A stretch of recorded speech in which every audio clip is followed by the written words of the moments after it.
Was you alluded to by the secretary. Tinakad na ho namin yan, yung sinasabi niya. Wala hanggang ngayon. I applied for that program about 2 years ago. Patayin ho yung iniisip ko kung gamutin ko. And until now, there is no... It ain't true.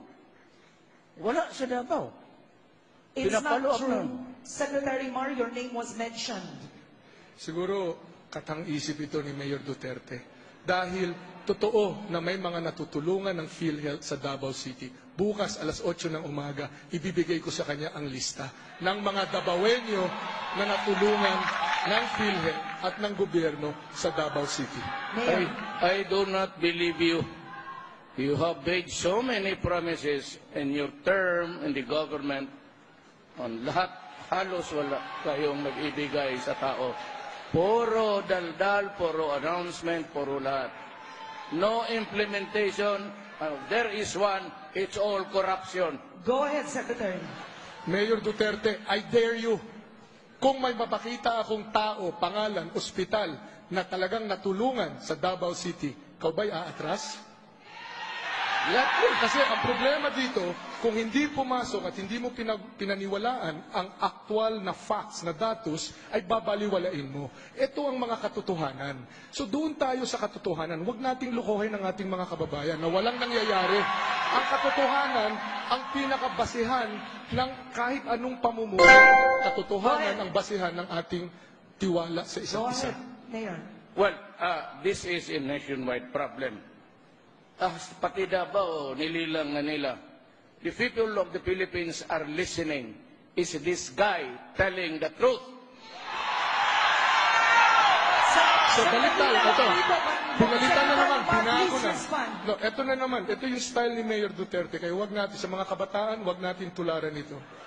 Ang importante dito, Mayor Duterte may sasabihin. Tapos, kung palagan siya o pakitaan siya ng facts, aatras, magsasabi na naman ng iba. Ito ang hamon ko. Ito ang hamon ko. Simpleng-simple. Sinabi ko ito, sinabi niya, oo.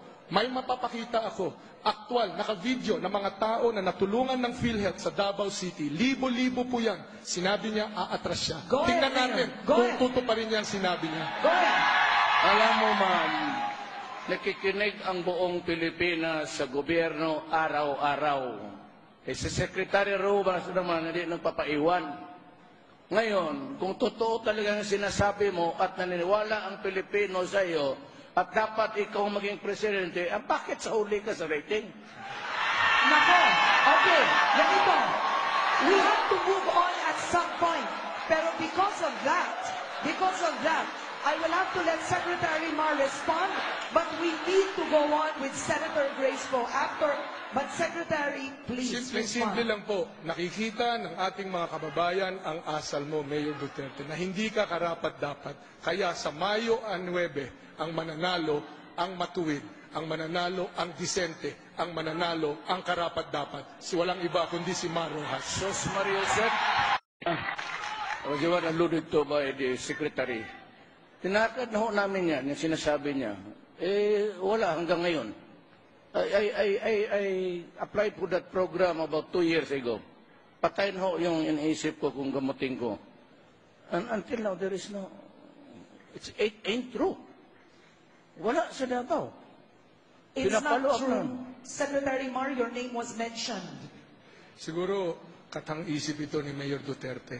Dahil totoo na may mga natutulungan ng PhilHealth sa Davao City. Bukas alas 8 ng umaga, ibibigay ko sa kanya ang lista ng mga Davaoenyo na natulungan ng PhilHealth at ng gobyerno sa Davao City.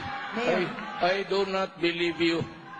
You have made so many promises in your term in the government. On lahat, halos wala kayong nag-ibigay sa tao. Puro daldal, puro announcement, puro lahat. No implementation. There is one. It's all corruption. go ahead, Secretary. Mayor Duterte, I dare you. Kung may mapakita akong tao, pangalan, ospital na talagang natulungan sa Davao City, ikaw ba'y aatras?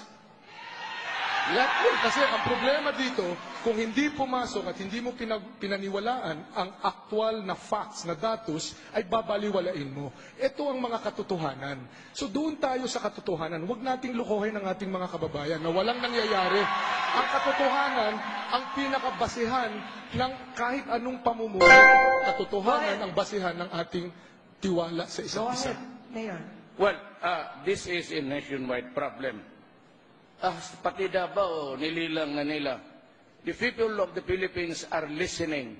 Is this guy telling the truth? So baliktad, ito. Pinalitan na naman, binago na. Respond. No, ito na naman, ito yung style ni Mayor Duterte. Kaya wag natin, sa mga kabataan, wag natin tularan ito. Ang importante dito, Mayor Duterte may sasabihin. Tapos, kung palagan siya o pakitaan siya ng facts, aatras, magsasabi na naman ng iba. Ito ang hamon ko. Ito ang hamon ko. Simpleng-simple. Sinabi ko ito, sinabi niya, oo.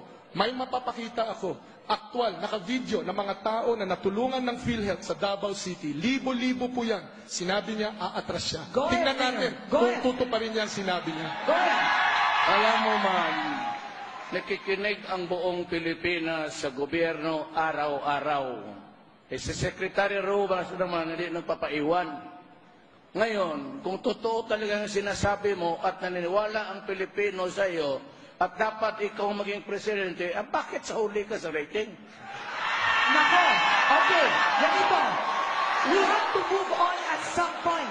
Pero because of that, I will have to let Secretary Mar respond, but we need to go on with Senator Grace Poe after. But Secretary, please Simpleng-simple respond. lang po, nakikita ng ating mga kababayan ang asal mo, Mayor Duterte, na hindi ka karapat-dapat. Kaya sa Mayo 9, ang mananalo, ang matuwid, ang mananalo, ang disente, ang mananalo, ang karapat-dapat. Si walang iba kundi si Mar Rojas. Sos Mario Sep, was alluded to by the Secretary. Tinakad na ho namin yan, yung sinasabi niya. Wala hanggang ngayon. I applied for that program about 2 years ago. Patayin ho yung iniisip ko kung gamutin ko. And until now, there is no... It ain't true. Wala sa Davao. It's Pinapalo not up true. na. Secretary Mar, your name was mentioned. Siguro katang-isip ito ni Mayor Duterte. Dahil totoo na may mga natutulungan ng PhilHealth sa Davao City. Bukas alas 8 ng umaga, ibibigay ko sa kanya ang lista ng mga Davaoenyo na natulungan ng PhilHealth at ng gobyerno sa Davao City. Mayor, I do not believe you. You have made so many promises in your term in the government. On lahat, halos wala kayong nag-ibigay sa tao. Puro daldal, puro announcement, puro lahat. No implementation. There is one. It's all corruption. go ahead, Secretary. Mayor Duterte, I dare you. Kung may mapakita akong tao, pangalan, ospital na talagang natulungan sa Davao City, ikaw ba'y aatras?